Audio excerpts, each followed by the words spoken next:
All right, let's get to our morning business report here. Inflation fears are mounting at the Federal Reserve. Plus, a new analysis finds that Affordable Care Act premiums will increase for a second year in a row. Channel 3's Jane King live at the New York Stock Exchange with those stories and more. Good morning, Jane.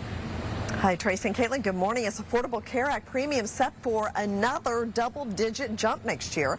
New analysis shows a 14% increase is what they're kind of factoring in. So this would be the second straight year of double-digit premium increases in the individual market. That could mean thousands more paid to the ACA.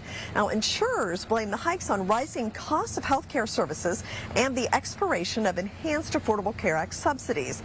Some enrollees will still get the subsidies, but those who make more than 400% of the federal poverty level, or about $64,000 for an individual person, will not qualify for those. Well, the latest Federal Reserve meeting, the first for the new chair, Kevin Warsh, shows they're growing more concerned about inflation. The minutes of that meeting were released yesterday, and they're split about rising interest rates later this year. Now, inflation was on the rise as oil increased due to the Iran war, but had eased recently.